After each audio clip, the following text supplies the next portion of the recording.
a second. Takes good timing and good punch. Good Achilles tendons, too. Yeah, right. So Mandy Delgado started things for Stanford in pretty good fashion. She had a 9.825, then Kristen Jensen with a 9.775, and now Becky Meldon awaiting her score. And as Kathy pointed out, you will drop out below score. There's a lot on the line for most of the teams competing here. This is a competition that can still help their regional qualifying score, and that's very critical for their seeding into regional competition and then on to national competition. They average scores throughout the year, their away meets and their home meets, to get that regional qualifying score.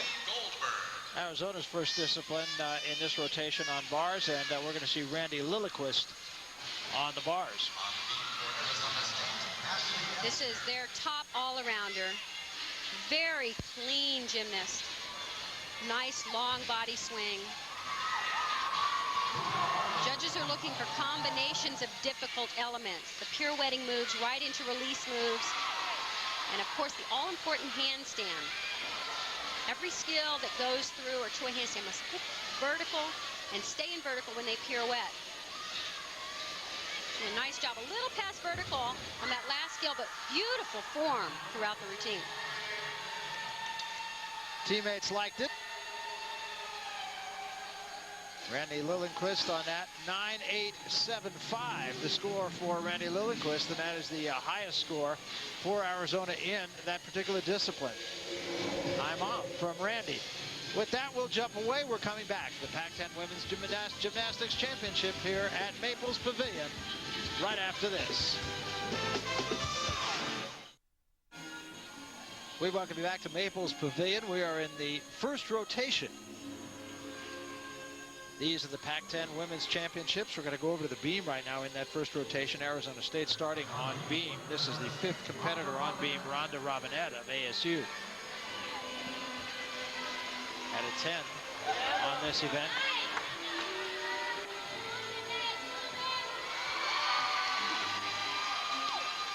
She's been one of the few gymnasts at ASU who's been consistent on this event. They've had a really, really tough time with balance beam all season long. When they hit, they're great. Scores are huge, but they've really had a devil of a time. Sorry, no pun intended. They are Sun Devils. Oh, no. That. Just exactly what you've been talking about.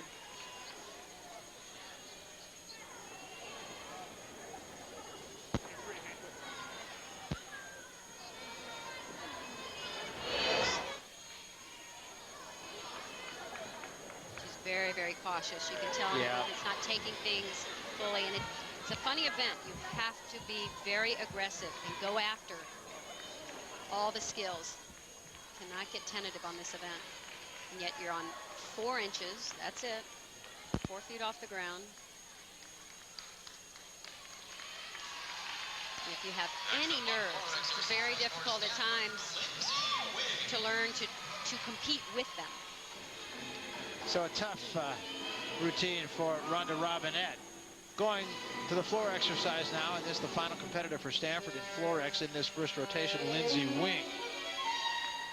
Talked about her in the opening show. Fine gymnast. Great year last year. Having another very, very strong year. Very focused, determined gymnast. She's from Cypress, Texas, just a sophomore at Stanford.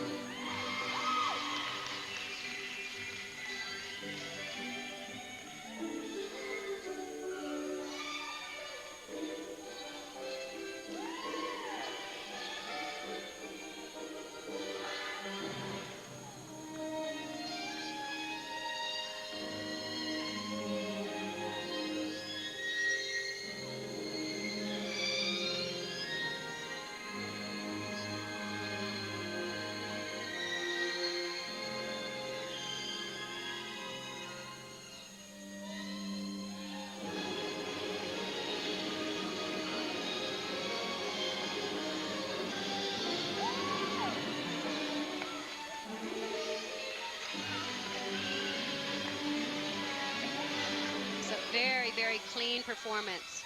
Beautiful lines. Very nice form. will do well for Stanford. Former national team member, really showing her experience. Good, solid training. And she's learning how to pace herself in college, too. So many of the elite gymnasts, they're not used to competing as often as you do in college. You really have to learn to pace yourself, and she's trying to peak for nationals. She knows that will be best for her and best for her team. All right, right now, let's move along here in this first rotation. We're going to go over to the vault. California on the vault. Milan Dodd for California. And this team is just struggling through a very difficult year. Their head coach, Trina Tinti, just resigned, claiming it was best for the team, best for her personally.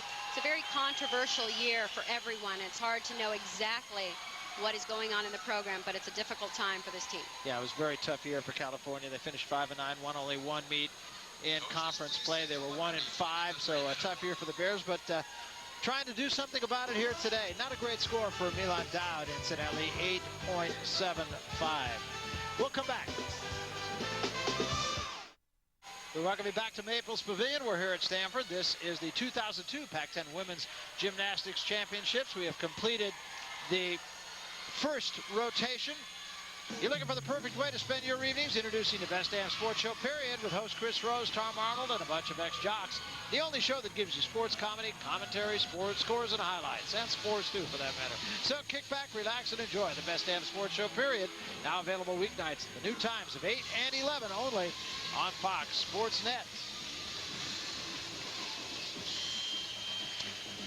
So we have our first opportunity to look at the defending national champion UCLA Bruins. They were by in the first rotation, so now competing in the vault, Michelle Conway will be the first vaulter for the Bruins. This is a very strong event for a very strong team, so they really don't have a weak event. Their vaulting coach, Steve Gerlach, has done an excellent job really with their technique and keeping their skill level up. Many of the gymnasts on UCLA's team, former Olympic team members for both the United States and Canada. Michelle Conway was a Canadian Olympian. So they got a ton of talent. Just molding it to fit collegiate gymnastics. A little short on the landing. She had to step back. You like to see that vault rotate up a little bit more, get a little bit more solid push off the horse. And I've seen her do that a little bit better and come up with a better landing. As we said, this is the start of the second rotation. UCLA on vault. The uneven bars has Washington. The balance beam will be Arizona, and Oregon State will be in Florex. Stanford, California, and ASU have a second rotation bye. First look of the day at Jamie Dancher, and she, I would have to think, would be the premier gymnast that we're going to be watching today. This may not be her #1 event, but boy, she's awfully good.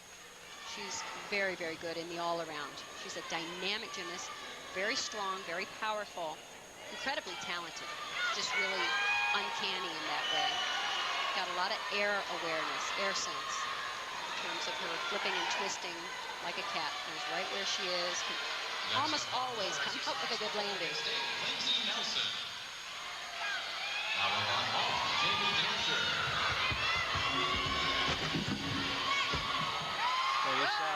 Great height. Nice height. She had to take a hop back. Unfortunately, I've seen her nail that vault, and that wasn't quite it. And you kind of wonder what the spring floor does with that, and if there's actually spring under that part of the floor. This is a laid-out full twist, a very easy vault for Jamie Dancher. In a controversial move, the coaches agreed to raise the value of this vault. It was worth a 9.9 last year. They raised it to a 10. So gymnasts who could do 1.5 twists or double twists, much more difficult vaults, have chosen, you know, it's smart. Go back to the full twist. It's an easier vault to do and an easier one to stick, and it's still worth a 10. 9.85 the score for Jamie Dancher.